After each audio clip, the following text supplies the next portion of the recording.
ये जो हुकूमत की तरफ से कहा जा रहा है कि वहाँ पर सिंध की सिक्योरिटी भी लाई गई है सिंध हाउस में, और इसके साथ साथ पैसे भी चल रहे हैं, पैसों के बैग्स भी हैं, तो आपने क्या कुछ देखा? देखें, जाहिर बात है, सिंध हाउस जो है उसकी सिक्योरिटी तो सिंध पुलिस ही के पास है। जिस तरह के जो खैबर पख्तूनख्वा हाउस है उसकी सिक्योरिटी केपीके पुलिस के पास है, बलोचिस्तान हाउस की सिक्योरिटी बलोचिस्तान पुलिस के पास है। तो ये जो इस्लामाबाद में सिंध हाउस है, बलोचिस्तान हाउस है, केपीके हाउस है, कश्मीर हाउस है, इवन पंजाब हाउस है, तो जो सूबाई हुकूमतें हैं वही इनको लुक आफ्टर करती हैं और वही इनकी सिक्योरिटी की जिम्मेदार है। लेकिन ये बात तो मैंने राजा रियाज साहब से भी पूछी है और भी जो वहाँ पे MNAs हैं उनको भी पूछी है अभी कि वज़ीर आज़म साहब कह रहे हैं कि इधर नोटों की बोरियां हैं, तो नोटों की बोरियां क्या है? अच्छा, मैंने तो वहाँ पे जो देखा है तो एक MNA साहब जो हैं वो मेरे से बात करते करते उन्होंने घड़ी देखी और कहा कि मैं ज़रा नमाज पढ़ने जा रहा हूँ। तो मुनासिब तो नहीं था, लेकिन मैंने अफसोस के साथ मैं आपको बता रहा हूँ, मैंने उनका पीछा किया। अगर वो मुझे कह रहे हैं मैं नमाज पढ़ने जा रहा हूँ तो मैंने उनका पीछा किया और वो बाहर गए और मस्जिद भी वहीं पे करीब है सिंध हाउस में, तो वाकई वो मस्जिद में गए। वहाँ पे कुछ और भी MNAs थे, उन्होंने वो वजू किया, फिर वो उन्होंने नमाज भी पढ़ी, जोहर की नमाज भी उन्होंने पढ़ी वहाँ पे मेरे सामने। उसकी भी हमने फुटेज बना ली, जो कि फिर बाद में मैंने उनको बता दिया कि मैंने आपकी ये फुटेज बनाई है, ये आपकी प्राइवेट फुटेज है, अगर आप इजाज़त दें हम इसको चला लें। तो उन्होंने इजाज़त दे दी, उन्होंने कहा बिल्कुल आप चला लें। तो वहाँ पर जो मुझे जो चीज़ एक गैर मामूली चीज़ लगी वो ये थी कि जिन ख़वातीन MNAs के साथ मैंने बात की या जो मर्द MNA, उस सारे के सारे बहुत खौफ व हरास का शिकार थे और अक्सर ये बता रहे थे कि पार्लियामेंट लॉजेस में उनके जो कमरे हैं उनके इर्द गिर्द मशकूक अफराद की मौजूदगी थी, उनके कमरों को नॉक किया जा रहा था और वो खौफजदा होके रिक्वेस्ट करके यहाँ पे आए हैं सिंध हाउस आए रिक्वेस्ट करके, वहाँ खौफजदा थे। अच्छा मीर साहब, एक और बड़ी दिलचस्प जो राजा रियाज से आपने बात की है, तो इससे ये सवाल जहन में आया कि वो तो जहांगीर तरीन के साथ अक्सर हमने देखा है खड़े होते हैं और उनके ग्रुप का हिस्सा भी हैं, तो क्या जहांगीर तरीन ग्रुप ने कोई फैसला कर लिया है इसको ऐसे लिया जाए या नहीं, उनका अपना इंडिविजुअल फैसला है ये? देखिए, राजा रियाज साहब जहांगीर तरीन साहब के बहुत करीबी दोस्त हैं, वो उनके लॉयलिस्ट हैं और मुझे लगता ये है कि ये सारे जो है इन्होंने आपस में सलाह मशवरा किया कि अब हम क्या करें। इनमें कुछ ऐसे भी थे जिन्होंने मुझे कहा जी कि आप अभी हमसे बात ना करें कैमरे पे, लेकिन उन्होंने मुझे प्राइवेटली बताया कि उनको थ्रेट किए गए और कहा गया कि अगर आपने वज़ीर आज़म को वोट ना दिया तो आपके खिलाफ बहुत सख्त एक्शन होगा। तो इन्होंने कहा कि अभी तो हमने ये कोई अनाउंसमेंट नहीं की कि हमने किसको वोट देना है, तो आप अभी से हमारी लॉयल्टी को क्यों डाउट कर रहे हैं? तो ये जो MNAs थे ज्यादातर ये वो MNAs हैं जिनका पहले भी ट्रैक रिकॉर्ड यही है कि ये कौमी असम्बली के इजलास के दौरान हुकूमत की कारकर्दगी पर तनकीद करते रहे हैं। खासतौर पर इनमें जो नूर आलम खान साहब हैं वो तनकीद करते रहे हैं। राजा रियाज साहब तो हमारे प्रोग्राम कैपिटल टॉक पे तनकीद करते रहे हैं। नवाब शेर वसीर साहब जो हैं ये PTI की जो पार्लिमानी पार्टी के इजलास होते रहे हैं ये उसमें बड़ी तनकीद करते रहे हैं, पंजाब हुकूमत पे करप्शन का इल्ज़ाम लगाते रहे हैं।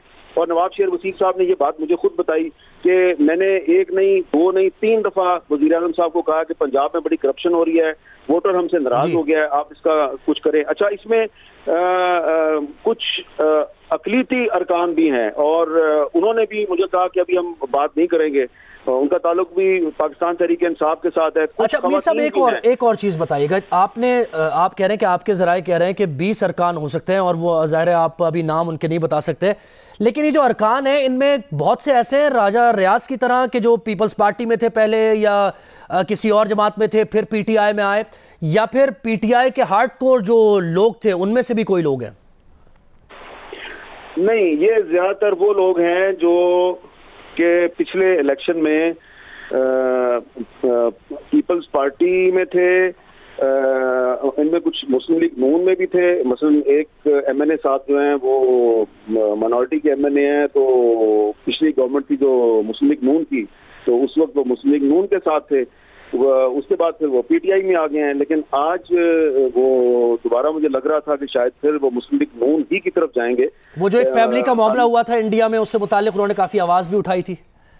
जी जी जी, आप सही पहुंच गए हैं, लेकिन क्योंकि मैं मॉरली बाउंड हूँ, मैं उनका नाम नहीं ले रहा कोई भी। जी जी जी। लेकिन इसमें मुस्लिम लीग ऐसे भी हैं जो मुस्लिम लीग नून छोड़ के पीटीआई में गए, इसमें ऐसे भी हैं जो पीपल्स पार्टी छोड़ के मुस्लिम लीग नून में गए, इसमें ऐसे भी हैं जो जनूबी पंजाब सूबा महाज में शामिल थे, आज़ाद हैसियत से कामयाब हुए और फिर पीटीआई में चले गए।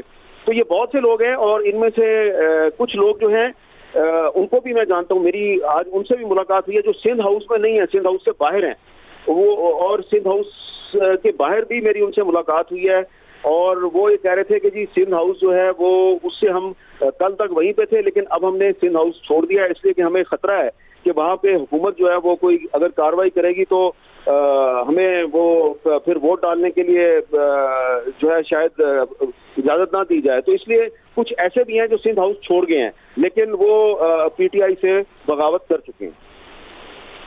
अच्छा मीर साहब, आप तो ज़ाहिर है वो जर्नलिस्टिक एक आपके ऊपर एक जिम्मेदारी भी है कि उसको निभा रहे हैं, आप नाम नहीं बताएंगे, लेकिन कहीं और दीगर ज़राए से भी कुछ खबरें आ रही हैं और तस्वीरें भी ऐसी आ रही हैं जिसमें नूर आलम खान भी सिंध हाउस में नज़र आ रहे हैं और दीगर लोग भी हैं। तो अब आपसे क्या सवाल किया जाए इससे मुतालिक, बताइए जो कुछ आप बता सकते हैं। मैंने तो नूर आलम खान साहब का जिक्र कर दिया। नूर आलम खान साहब जो हैं वो, जब मैं सिंध हाउस में गया तो वो उस वक्त शायद कोई उनके पास कुछ मेहमान आए हुए थे, तो वो उनके साथ मसरूफ थे, और उनको राजा रियाज साहब ने बताया भी कि तो, लेकिन मेरे वो बड़े पुराने दोस्त हैं, तो इसलिए लेकिन मैं उनसे बात नहीं कर सका। लेकिन मुझे ये पता है कि नूर आलम खान भी वहाँ पर मौजूद है, और भी कुछ एमएनए जो है पीटीआई के जिनका ताल्लुक साउथ पंजाब से है, मेरी उनके और जिससे आपकी मुलाकात होती रही, उन्होंने उनमें से कुछ ने ये तो नहीं कहा कि सियासी राब्ते होते रहते हैं, लेकिन वो सारे के सारे जो हैं वो मुझे लग रहा था कि पक्के हैं, और वो और वीर साहब उनमें से कुछ ने ये तो नहीं आपसे कहा कि वो सियासी मुलाकातें होती रहती हैं और सियासी राब्ते रखने चाहिए, मिलने आए थे? वो ये कहने के लिए तैयार नहीं थे कि हम वोट किधर देंगे, सारे यही कह रहे थे हम अपने ज़मीर के मुताबिक वोट देंगे। अच्छा एक और चीज़ मीर साहब बताइएगा, ये तो सिंध हाउस जो है ये एक्सक्लूसिवली यानी कहा जाए पीपल्स पार्टी का मरकज़, और पीपल्स पार्टी ज़ाहिर है उस पर ही पहला हदफ जरदारी साहब ही हैं, इमरान खान ने भी यही कहा, वज़ीर आज़म ने। लेकिन नून लीग की इसमें एक्टिविटीज़ क्या है, क्योंकि ये तो वो लोग हैं जो सिंध हाउस में है, दीगर भी लोग हैं जिनको तोड़ा जा रहा है और दीगर जमातें उनको देख रही हैं। ये एक बड़ी इंटरेस्टिंग चीज़ है कि जो लोग इस वक्त सिंध हाउस में हैं, पाकिस्तान तहरीक इंसाफ के बागी या मायूस अरकान, जिनमें से राजा रियाज साहब को क्योंकि मैं खुद ज़ाती तौर पे जानता हूं तो उस वजह से मैं उनके पास पहुंच गया, लेकिन बाकी जो कुछ 4-5 एमएनए थे पीटीआई के जिनके साथ मेरी मुलाकात हुई, जिनका ताल्लुक सेंट्रल पंजाब और साउथ पंजाब के साथ है, तो जैसे ही उन्होंने मुझे देखा तो और मैंने उनसे कहा कि मैं आपके साथ कैमरे पे बात करना चाहता हूं, तो उन्होंने क्लियरेंस के लिए जिन लोगों को फोन किया वो सारे मुस्लिम लीग नून के लोग थे। तो इस तरह मुझे ये पता चला कि इनका राब्ता जो है या इनकी जो इस वक्त वाबस्तगी है वो मुस्लिम लीग नून के साथ है। और ये जो ज्यादातर लोग हैं इस वक्त सिंध हाउस में, ये वो लोग हैं जो लगता मुझे ये है कि अगले इलेक्शन में ये मुस्लिम लीग नून की तरफ जाएंगे। उनमें से एक ऐसे भी हैं जो हो सकता है जेयूआई की तरफ चले जाएं। पीपल्स पार्टी वाले जो है वो मुझे इसमें कम नजर आते हैं, लेकिन सिंध हाउस जो है वो क्योंकि सिंध गवर्नमेंट के कंट्रोल में है और सिंध में पीपल्स पार्टी की हुकूमत है, तो इसलिए फिलहाल इमरान खान साहब का जो है वो टारगेट नंबर 1 आसिफ जरदारी साहब हैं। लेकिन यहाँ पे जो एमएनएस की अक्सरियत है, मुझे लगता ही है अल्टीमेटली वो। अच्छा मीर साहब, इसमें बड़े पहलू भी निकल रहे हैं और यकीनन आपको मजीद भी ज़हमत देंगे, आप हमारे साथ ही हैं। बड़ी मुश्किल से बकौल आपके अपने के बड़ी मुश्किल से आप सिंध हाउस में दाखिल हुए हैं, क्योंकि सबकी नज़रें जमी हुई थी कि सिंध हाउस में क्या एक्टिविटीज़ हो रही हैं, तो वो आपने एक्सक्लूसिव भी हमें दिखा दी हैं। एक बार फिर सुनवाते हैं नाजरीन को कि आपकी क्या बात हुई है अरकान से। अच्छा, कल वज़ीर-ए-आज़म इमरान खान साहब ने तो जलसे में कहा कि सिंध हाउस में जो है वो नोटों की बोरियां हैं और हॉर्स ट्रेडिंग हो रही है, तो ये नोटों की बोरियां किधर है? हम अपने ज़मीर के मुताबिक वोट देंगे इंशाल्लाह ताला। और अपने ज़मीर के मुताबिक हमने सिर्फ इसलिए ये फैसला किया है क्योंकि हमने खान साहब से इख्तलाफ है और वोट हम अपने ज़मीर के मुताबिक देंगे, तो इसलिए फ़ैसला किया है कि यहाँ पे क्योंकि पुलिस ने लाजिस पे हमला किया है, आज खान साहब ये गारंटी दे दें इस चीज़ की कि कोई भी MNA जो भी फैसला करे उस पर कोई पुलिस रेड नहीं होगा, कोई पुलिस तशद्दुद नहीं होगा, तो हम आज लाजिज में वापस जाने के लिए तैयार हैं। हमें कोई इस पर वो फवाद चौधरी साहब कहते हैं उधर लाखों का मजमा होगा, उसमें से गुजर के जाना पड़ेगा, कैसे जाएंगे आप? मैं फवाद चौधरी को जप्पी डाल के जाऊँगा उनसे मैं पूछने की तो जरूरत नहीं है, वो हमारा बरखुरदार है, यही बढ़के हैं। अब हमें वो गधे खच्चर और घोड़े कहेगा जिसको, तो फिर उनसे अच्छाई की तो क्या रखेगा? ऐसी ज़बान तो इस्तेमाल सियासतदान को नहीं करनी चाहिए। तो आपका ख्याल है कि अगले इलेक्शन में आप PTI के टिकट पे नहीं जीत सकते? नहीं, हम लड़ेंगे नहीं, PTI के टिकट पे लड़ेंगे नहीं। अच्छा, कौन सी पार्टी के टिकट पे लड़ेंगे? आज़ाद लड़े, जो मर्जी करेंगे वो हमारी मर्जी होगी, वक्त पर आवाम से पूछ के फैसला करें।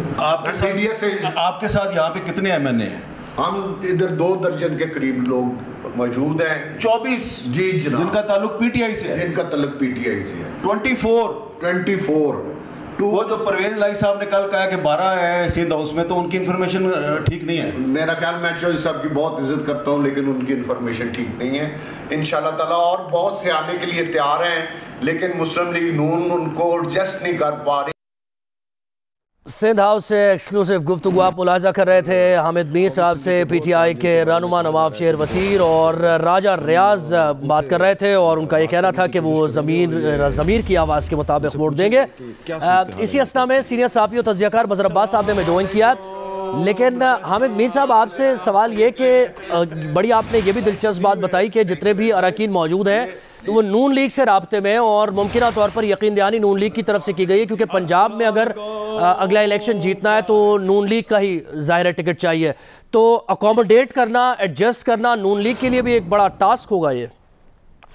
जी देखें, मैं जिन MNAs को मिला हूँ वो उनमें से 3-4 ऐसे थे जब मैंने उनसे कहा कि मैंने आपसे बात करनी है, क्योंकि मेरे साथ राजा साहब ने भी बात की है, नवाब शेर वसीर साहब ने भी बात की है, तो उन्होंने भी मेरे साथ बात की, बल्कि चाय भी पिलाई मुझे एक MNA साहब ने। लेकिन वो चाह रहे थे कि थोड़ा टाइम और गुजर जाए, और फिर उन्होंने मेरे सामने ही कुछ जब लोगों को फ़ोन किया और कहा जी कि मीर साहब जो हैं वो राजा साहब के जरिए अंदर पहुंच गए हैं, और कुछ और भी जो साथी दोस्त हैं वो भी कोशिश कर रहे हैं अंदर आने की, तो बताएं हम इनसे बात करें या ना करें।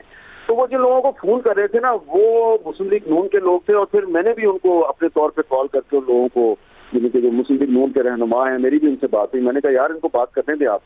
तो राजा साहब ने भी मेरे से बात कर ली, शेर वसीर साहब ने भी बात कर ली, कुछ और भी बात करना चाह रहे थे, लेकिन उससे मैंने अंदाजा लगाया कि ये कॉल जो कर रहे हैं तो ये मुस्लिम लीग नून वालों को कर रहे हैं। लेकिन मेरी इत्तला के मुताबिक जो लोग जो 24 का फिगर राजा साहब दे रहे हैं, उसमें कुछ पीपल्स पार्टी के कॉन्टेक्ट में भी हैं, और उसमें 1 या 2 जो है उनका ताल्लुक राब्ता काफ लीग के साथ भी है, चौधरी परवेज लाई साहब के साथ भी है। हो सकता है परवेज लाई साहब को जो इन्फॉर्मेशन मिली है वो उन्हीं लोगों के जरिए मिली है, लेकिन ज्यादातर जो ये MNAs हैं जो इस वक्त सिंध हाउस में हैं और PTI के टिकट पर पिछले इलेक्शन में कामयाब हुए थे, ज्यादातर जो है मुझे उनका रुझान जो है वो मुस्लिम लीग नून की तरफ लगा। जी मीर साहब हमारे साथ ही रहिए।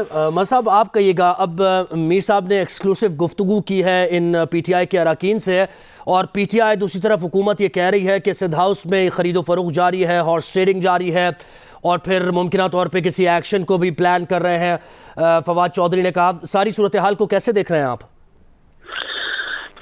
देखिए, अफसोसनाक सूरत हाल है ये, किसी भी तरीके से वैसी सूरत हाल नहीं है जिसे हम जमहूरियत के लिए कोई बहुत नेक शगुन कहें, लेकिन ये पहली मर्तबा नहीं हो रहा।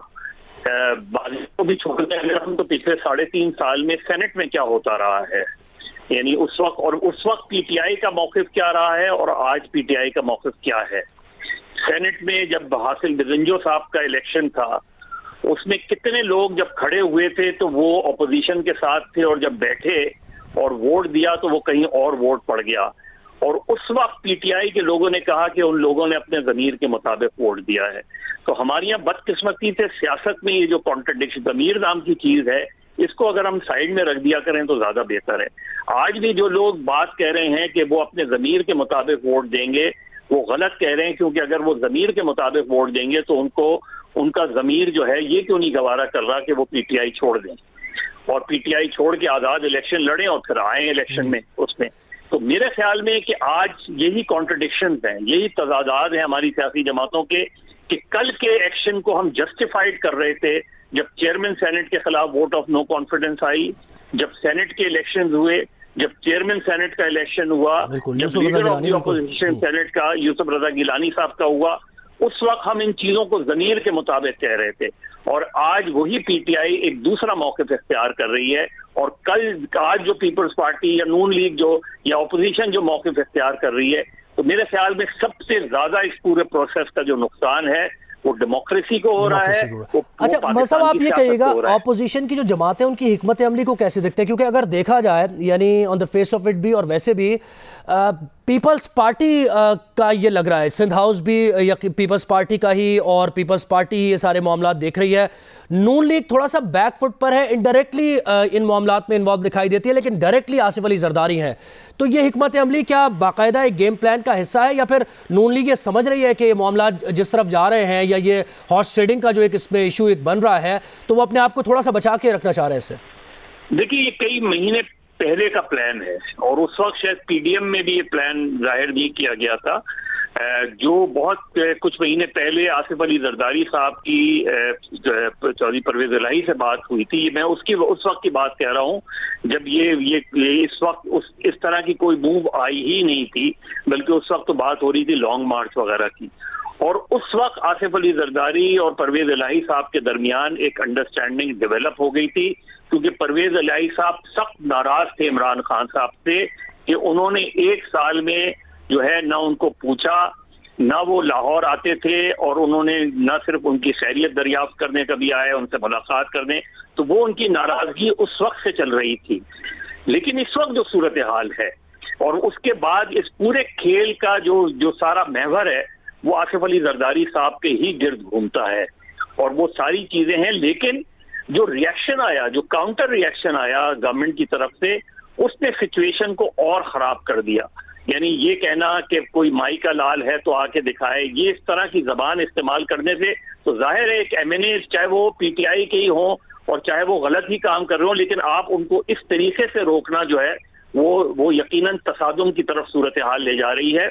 और मुझे बिल्कुल लग रहा है कि 28 तारीख से पहले ही ये तसादुम शायद हो जाए, सूरत हाल आउट ऑफ कंट्रोल हो जाए, क्योंकि दोनों तरफ से जो है वो बहुत वाज़े इशारे मिल रहे हैं कहीं एक्शन की। अब फवाद चौधरी साहब जो कह रहे हैं कि एक्शन होगा, तो भाई एक्शन कर लेते, बोलने की क्या जरूरत थी? इसका मतलब ये हुआ कि सूरत हाल को उस नहज पे ले जाया जा रहा है जहां तसादुम हो, और तसादुम के नतीजे में जाहिर है कोई हादसा हो सकता है। जी अच्छा मीर साहब, आप क्या कहेंगे सवाल के जवाब में? दोनों जमातों की, पीपल्स पार्टी और नून लीग की हिकमत अमली, क्योंकि पीपल्स पार्टी ज़्यादा प्रोएक्टिव किरदार अदा कर रही है इसमें, और दूसरी चीज़ ये कि वाकई जो मंजर साहब ने कहा कि जलसे का ऐलान कर देना एक दिन पहले, और फिर इस तरह के बयान देना कि जो गुजर के जाएगा वो लाखों के मजमे से गुजर के जाएगा, वापस भी आएगा, इस वजह से ये सूरत हाल यहाँ तक पहुँची है कि अपोजिशन को ये हिकमत अमली अपनाना पड़ी है। जी देखें, मैंने ये बात जब नवाब शेर वसीर साहब से पूछी कि फवाद चौधरी साहब कहते हैं कि आपको तहरीक एतमाद में वोट डालने के लिए मजमे से गुजर के जाना पड़ेगा, उन्होंने उसको कुछ ज्यादा सीरियस नहीं लिया। वो कहते हैं मैं उसको जब भी डाल के जाऊंगा। लेकिन एक और एमएलए साहब जो हैं जिन्होंने कैमरे पे मेरे साथ बात की थी, बहुत गुस्से में थे और उन्होंने बड़ी मेरे साथ सख्त बातें की। और अब क्योंकि वो कैमरे पे उन्होंने बात नहीं की तो अब मेरे पास उसका सबूत नहीं है, लेकिन उन्होंने जो बातें की हैं वो बड़ी सीरियस बातें हैं। और वो ये कहते हैं जी कि फवाद चौधरी साहब जिन लोगों को साथ बिठा के प्रेस कॉन्फ्रेंस करते हैं, वो भी हमें मैसेजेस भेज रहे हैं कि हमारी भी बात करें आप मुस्लिम लीग नून वालों के साथ। लेकिन मुस्लिम लीग नून जो है वो उनके पास अपने भी एमएनए हैं, अपने भी बहुत से लोग हैं, तो वो हमें इनको एडजस्ट नहीं कर सकते। और कुछ मुझे ऐसा महसूस हुआ है कि जो लोग वहाँ पे मौजूद हैं सिंध हाउस में, वो जो वुज़रा साहिबान हैं, 2 या 3 वुज़रा साहिबान के बारे में मुझे ये महसूस हुआ कि वो भी उनके राब्ते में है, लेकिन वो उनको इनकरेज नहीं कर रहे, क्योंकि वजह यह है कि पंजाब में मुस्लिम लीग नून के पास इतनी गुंजाइश नहीं है लोगों को एडजस्ट करने की। तो ये शायद इमरान खान साहब जो हैं वो इस चीज़ को उनके पास या तो इन्फॉर्मेशन नहीं थी या उन्होंने इसका एहसास नहीं किया कि जो मजमा वो लगाएंगे वो तो पार्लियामेंट हाउस के बाहर होगा, लेकिन जो वोटिंग है वो पार्लियामेंट हाउस के अंदर होनी है। मीर साहब इन दोनों जमातों, थोड़ा इन दोनों जमातों का बताइएगा। नून लीग ये जो हॉर्स ट्रेडिंग का जो मुमकिन तौर पर टैग है, इससे अपने आप को एक हिकमत अमली के तहत बचा के रखना चाह रही है, ऐसा ही है या फिर दोनों जमातें एक साथ ही और एक ही स्पीड के साथ? ये जो आज मेरी भी एक बहस हो गई है और भी कुछ लोग जो है वो उनके साथ बात हो गई है। ये दरअसल कल जो शहबाज शरीफ साहब ने हमें इंटरव्यू दिया था, जिसमें मैंने जब उनसे हॉर्स ट्रेडिंग का सवाल किया तो उन्होंने ये कहा कि अगर साबित हो जाए कि मैं हॉर्स ट्रेडिंग में मुलव्वस हूँ या मैंने एक पैसा भी किसी को दिया है तो मैं सियासत छोड़ दूंगा। ये जो उन्होंने दावा किया ना, उसके बाद ये मुमकिन हुआ है इन लोगों का हमारे साथ बात करना। जाहिर बात है राजा रियाज साहब ने भी किसी से पूछा होगा ना, क्योंकि मैं भी 2-3 दिन से कोशिश कर रहा था कि मेरी उनसे बात हो जाए। तो कल रात को जो शहबाज शरीफ साहब ने जो इंटरव्यू में बात किया है, मेरा ख्याल है उसके बाद फिर इन लोगों ने उनको कहा है कि अब जब शहबाज साहब ने भी कह दिया कि हॉर्स ट्रेडिंग नहीं हो रही और आप इसको साबित नहीं कर सकते तो आप हमें भी ये मौका दें। तो इसलिए शायद 1-2 जो हैं उन्होंने हमारे साथ बात कर ली है, और जब उनको मेरे साथ बात करते देखा तो फिर कुछ और लोग जो हैं वो भी तैयार हो गए। तो मुझे लगता यह है कि आने वाले दिनों में कुछ और लोग भी जो हैं जो कि पीटीआई के टिकट पे इलेक्ट हुए थे पिछले इलेक्शन में, और इस वक्त वो सिंध हाउस में मौजूद हैं, कुछ सिंध हाउस के बाहर भी मौजूद हैं। 1-2 दिन में कुछ और लोग भी सामने आ जाएंगे, और ऐसी सूरत में इमरान खान साहब जो हैं वो सिर्फ ये कहकर अब इनको डरा नहीं सकेंगे कि जनाब आप को लाखों के मजमे के अंदर से गुजर के जाना पड़ेगा। ये देखें, ये रिएक्शन हुआ है। ये जो उन्होंने धमकी दी ना फवाद चौधरी साहब ने, ये उसका रिएक्शन हुआ है, और ये लोग जो हैं ये अब इसका जवाब दे रहे हैं फवाद चौधरी साहब को कि ठीक है आप लगाएं मजमा और हम उस मजमे में से गुजर के जाएंगे। और राजा रियाज साहब जो है उनकी तफसीली गुफ्तगू तो रात को 8 बजे कैपिटल टॉक में चलेगी, लेकिन उन्होंने भी मुझे यही कहा कि अगर वो मजमा लगाएंगे तो हम भी मजमा लगाएंगे। मैंने कहा आप कौन सा मजमा लगाएंगे? तो उन्होंने कहा हम भी बंदे लेके आएंगे। मैंने कहा वो तो मुस्लिम लीग नून ने ऐलान किया है। तो उन्होंने कहा मुस्लिम लीग नून ने अपना ऐलान किया है, लेकिन आपका क्या ख्याल है कि मेरे हल्के के लोग मेरे साथ नहीं है? मैं अपने हल्के के लोगों को भी बुलाऊंगा और मेरे साथ भी लोग जो हैं वो पार्लियामेंट हाउस के गेट तक जाएंगे। तो ये जो एक हुकूमत ने ये जो एक टैक्टिक इस्तेमाल किया, एक हिकमत अमली इख्तियार की कि हम 27 मार्च को एक बड़ा जलसा रखेंगे और उसके जवाब में ये हिकमत अमली बनाई गई है। सीनियर्स जी हमारे साथ वो जो टैक्टिक है वो फेल हो गया जी। हमारे साथ ही रहिए अमीर साहब। सीनियर साफ़ी और तज्ज़ियाकार सलीम साफ़ी साहब ने हमें ज्वाइन किया। साफ़ी साहब, यकीनन सारी सूरत हाल आपके सामने ही होगी, आप देख भी रहे होंगे। ये कहिएगा, इत्तलात ऐसी आ रही हैं कि आज रात तक ये तमाम अराकीन जो है ये बाकायदा एक प्रेस कॉन्फ्रेंस के ज़रिए ये ऐलान भी करेंगे कि वो अपोजिशन के हक़ में मुमकिन तौर पर वोट डालेंगे, लेकिन ऐसा लगता नहीं है कि होगा, क्योंकि अगर वो ऐसा ऐलान कर देंगे तो ये तो कमिट कर दिया जाएगा उनकी तरफ से और फिर पार्टी उनके खिलाफ एक्शन लेने की मजाज होगी। नहीं, देखिए ऐलान तो शायद वो करें या ना करें, और उसके लिए वो मुनासिब वक्त का इंतखाब खुद करेंगे। लेकिन ये बात मीर साहब की बिल्कुल दुरुस्त है कि सिर्फ ये लोग नहीं होंगे। मसलन मेरी इत्तला ये थी कि 13 मेंबरान मुस्लिम लीग नून के साथ बात बना चुके हैं, 4 मौलाना के साथ बात बना चुके हैं और 5 जरदारी साहब के साथ बात बना चुके हैं, लेकिन हर एक के साथ पाइपलाइन में और भी हैं। और अब जब परवेज इलाही साहब की पोजीशन वाज़ेह हो जाएगी तो उसके बाद तो मुझे लगता है कि MNAs के साथ साथ वज़रा के भी दूसरे कैंप में जाने का सिलसिला शुरू हो जाएगा।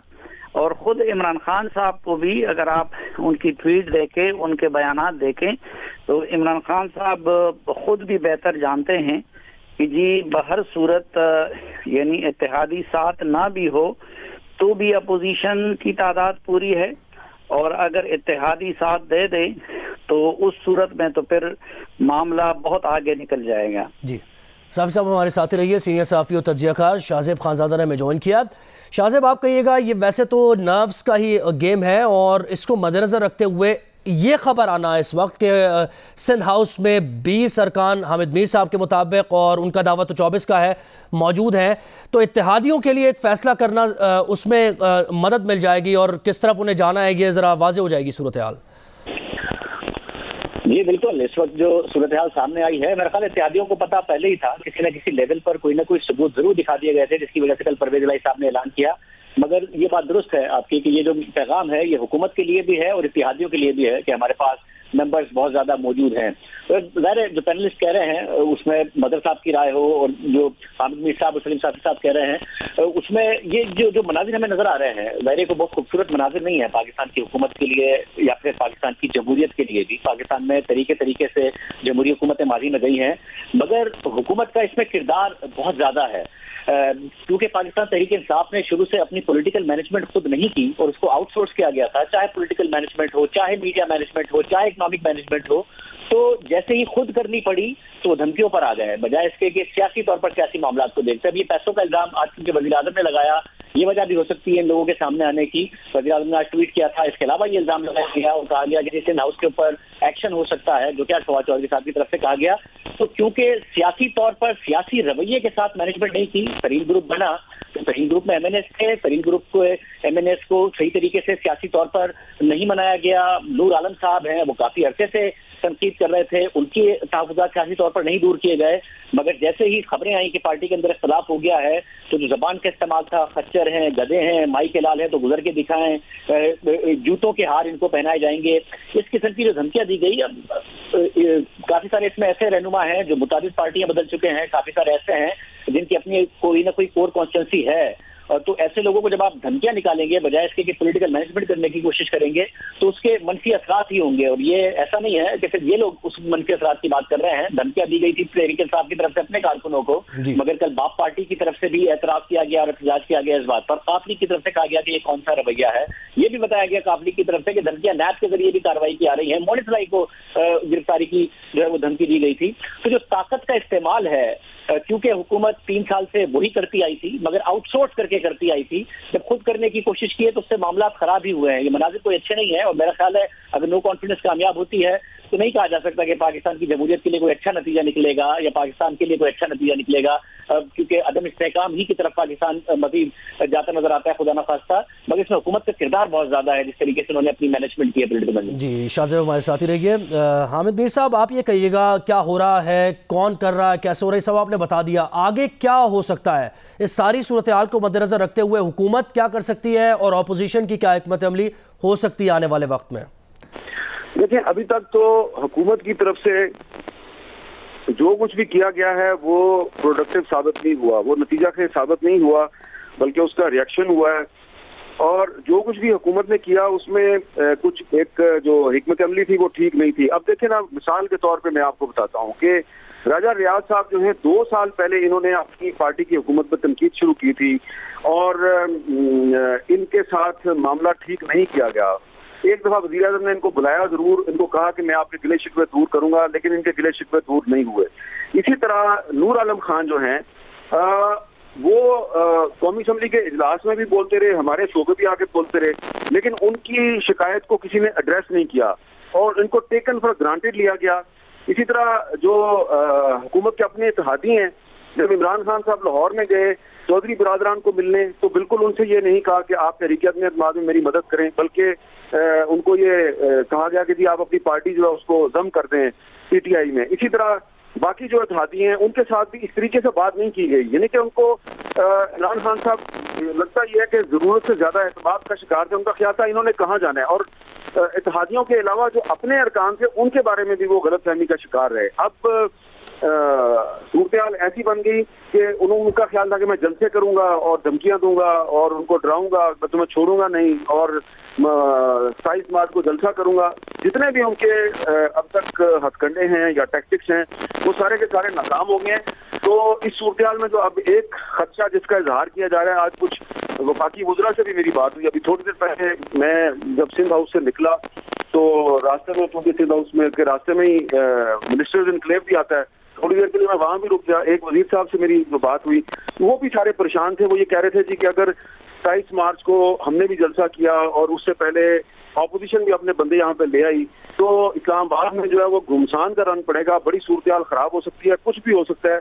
तो इसलिए मुझे ये लगता है कि अब बड़ा जो होता है ना, बड़ा वो उसका किरदार कौन अदा करे? सदर पाकिस्तान आरिफ अलवी साहब जो हैं उनकी शायद बात कोई नहीं सुनेगा, तो कौन ये किरदार अदा करेगा? सुप्रीम कोर्ट करेगी, क्योंकि आज सुप्रीम कोर्ट बार एसोसिएशन में की तरफ से एक दरखास्त भी जो है वो दाखिल की गई है सुप्रीम कोर्ट में। तो मैं समझता हूँ कि अब सुप्रीम कोर्ट ऑफ पाकिस्तान एक आईनी इदारा है, शायद उसको ये सब देखना होगा। और वैसे भी सिंध हाउस जो है वो चीफ जस्टिस ऑफ पाकिस्तान की रहायशगाह के बिल्कुल सामने है, तो सुप्रीम कोर्ट को ये मुमकिन बनाना चाहिए कि ये जो तसादुम की सूरत हाल है ये ना हो। जो भी इस वक्त हो रहा है वो आईनी फ्रेमवर्क के अंदर हो रहा है। अगर तहरीकियत में एतमाद आई है तो वो आइन के आर्टिकल 95 के मुताबिक है, और अगर हुकूमत उनको रोकना चाहती है तो 63A के जरिए रोकना चाहती है। तो ये तो आइन के आर्टिकल हैं, इनके मुताबिक ही अगर सब कुछ हो तो बेहतर है। लेकिन अगर आप एक दूसरे को धमकियां दे रहे हैं तो ये एक गैर आइनी रास्ता है, और ऐसी सूरत में इदारे कमजोर होंगे, पार्लियामेंट कमजोर होगी, जमहूरियत कमजोर होगी। तो तहरीक अदम एतमाद एक आइनी तरीका है, इसको गैर आइनी तरीके से रोकने की कोशिश नहीं करनी चाहिए। जी, हमारे साथ रहिए मीर साहब। शाहजेब, आप कहिएगा, जैसे पहले आपने बिल्कुल वजह फरमाया कि ये जो सूरत हाल है, यानी पीटीआई के अपने लोग टूट के ऑपोजिशन की तरफ गए हैं, ये इत्तेहादियों के सामने पहले भी वाज़ेह थी और इसका इजहार परवेज़ इलाही ने भी किया। लेकिन परवेज़ इलाही का जो इंटरव्यू था उसमें एक तशनगी ये थी कि उनसे जब सवाल हुआ कि नून लीग की यकीन दहानियाँ जो आपको कराई गई हैं तो आप क्या उस पर मुतमईन हैं, तो उन्होंने कहा कि नहीं, उसकी ज़मानत आसिफ अली जरदारी ने दी है। यानी नून लीग ने जो यकीन दहानियाँ पंजाब में कराई हैं उसके जामिन आसिफ अली जरदारी हैं। तो अब इसकी मज़ीद वजाहत नहीं हुई कि क्या आसिफ अली जरदारी की ज़मानत पर काफ लीग यकीन कर रही है, और अगर कर रही है तो ऐलान क्यों नहीं किया अभी तक? देखिए जी, जो ऐलान का मसला है, ज़ाहिर सारे के सारे इत्तेहादी आखिरी वक्त तक देखना चाहते हैं। उन्होंने कोशिश की है कि हुकूमत की तरफ से भी कोई बेहतर ऑफर भी आ जाए। जहाँ जरदारी साहब का मामला है, ये मिसट्रस्ट का मसला है। जैसे चौधरी बिरादरान नून लीग पर उस तरीके से भरोसा करने को तैयार नहीं है, और जो एमपीएम है वो पीपल्स पार्टी पर भरोसा करने को तैयार नहीं है, तो दरमियान में एक दूसरे की जो गारंटी है वो बना जा रहा है कि मौलाना फजलुर रहमान और नून लीग पीपल्स पार्टी की गारंटी दे दें, आसिफ जरदारी साहब काफ लीग की गारंटी दे दें। इन गारंटीज के बावजूद इन मुआहदों पर और वादों पर किस हद तक अमल होगा वो देखना पड़ेगा। बहुत मुश्किल है कि 100% जो बातें अंडरस्टैंडिंग होगी इन सबकी आपस में, उस पर बाद में अमल हो पाएगा, क्योंकि जो इंटरेस्ट है वो बहुत ज्यादा क्लैश करेंगे आगे जाके। नून लीग को कतई तौर पर सूट नहीं करता है कि 1.5 साल के लिए अगली हुकूमत आए, क्योंकि 1.5 साल की अगर हुकूमत आ जाती है तो फिर 3.5 साल की इमरान खान की हुकूमत के खिलाफ इलेक्शन नहीं हो रहा होगा 2023 में, बल्कि 3.5 साल की इमरान खान की हुकूमत मुकाबला 1.5 साल की ये वाली हुकूमत जो बनेगी उसके दरमियान इलेक्शन हो रहा होगा, और खान साहब के पास भी बयानियां बनाने के लिए बहुत कुछ होगा। तो नून लीग को सूट नहीं करता। पंजाब अगर वो देते हैं जरदारी साहब की गारंटी के बावजूद परवेज इलाही साहब को, तो 1.5 साल के लिए दे देंगे, ये भी नून लीग का नुकसान है। फिर नून लीग अपने बहुत सारे देरीना कारकुनों को इग्नोर करके बहुत सारे जो पीटीआई के रहनुमा हैं उनको टिकट दे देगी, क्योंकि वो नो कॉन्फिडेंस में साथ दे रहे होंगे। तो जो लूज कर रही है नून लीग वो बहुत ज्यादा है, जो स्टेक पर है नून लीग में बहुत ज्यादा है, और जिसकी वजह से पार्टी के अंदर इख्तलाफात भी है। तो गारंटीज हो भी जाए तब भी मुश्किल लगता है कि वो डिलीवरी होगी। अगर जरदारी साहब जो प्रॉमिस कर रहे हैं, उनका अपना एक वोट बैंक है इंटीरियर सिंध में, उसको किस तरीके से वो सेटिस्फाई करेंगे इस बात से। हालांकि कोई बहुत बड़ा कंपटीशन नहीं है पाकिस्तान पीपल्स पार्टी का, मगर जो एमकेएम की डिमांड्स हैं उस सब पे वो कह तो रहे हैं तो वो बिल्कुल जायज है, और हम मान लेंगे अगर इतनी जायज है और इतनी फायदे में थी तो इसकी नौबत क्यों आई कि एमकेएम को इस मौके का फायदा उठाकर आपसे बातें मनवानी पड़ रही है। पहले ही मान लेते और मजबूत बल्दियाती निजाम भी, एमकेएम को प्रोटेस्ट ना करना पड़ता, उसके ऊपर क्रैकडाउन ना हो रहा था पुलिस का, तो ये सारी बातें पहले ही हो गई होती। नहीं हुई इसलिए कि इन पार्टीज के अपने इंटरेस्ट क्लैश करते हैं इस बात से। तो जरदारी साहब नून लीग और मौलाना फजलुर रहमान की गारंटी के बावजूद किस हद तक मान जाएंगे, बाद में डिलीवर करेंगे, इस पर सवालिया निशान है। और नून लीग किस हद तक डिलीवर करेगी बाद में जरदारी साहब की गारंटी के बावजूद काफ लीग के लिए, इस पर भी सवालिया निशान है। मगर इस वक्त जो आपको जो मनाजिर देख रहे हैं उसमें आप देख रहे हैं कि जो इमरान खान साहब हैं आजकल उनका जो पहला निशाना है वो आसिफ जरदारी है। वो कहते हैं सबसे पहला टारगेट मेरा आसिफ जरदारी है, और वो जो जुमला इस्तेमाल करते हैं कि अपनी जो बंदूक है उसकी निशस्त पर उन्होंने उनको रख लिया है। उसकी वजह यही है कि आसिफ जरदारी साहब के बगैर ये हो नहीं सकता था। काफ लीग और नून लीग पास नहीं आ सकते थे, और फिर सिंध हाउस में इस तरीके से लोगों का होना, अब ये वो लोग नहीं है जिन्होंने सबने पीपल्स पार्टी से टिकट लेना है, बल्कि जैसे साबिर साहब भी बता रहे हैं ज्यादातर लोगों ने तो नून लीग से कमिटमेंट की हुई है कि नून लीग उनको टिकट देगी। तो यानी कि जरदारी साहब एक बीच में गारंटी के तौर पर आए हैं सिंध हाउस में, उन लोगों को भी पनाह दे रहे हैं और फिर साथ साथ चौधरियों को भी गारंटी दे रहे हैं। तो जरदारी साहब का किरदार बहुत बड़ा है, जो स्टेक है वो नून लीग का ज्यादा है, फायदा भी अगर हुकूमत जाती है, फौरी इलेक्शन होते हैं तो नून लीग का ज्यादा है, मगर जो किरदार है वो जरदारी साहब का ज्यादा है, जिसकी वजह से इमरान खान साहब को गुस्सा भी जरदारी साहब पे बिल्कुल। शाहजेब खानज़ादा हमारे साथ रहिए, सलीम साफ़ी, हामिद मीर साहब, मज़हर अब्बास साहब हमारे साथ हैं और मुनीफ फारूक भी हमें ज्वाइन करेंगे। लेकिन क्या एक्सक्लूसिव गुफ्तगू हुई है हामिद मीर साहब की सिंध हाउस में अरकान PTI से, वो एक बार फिर सुनिए।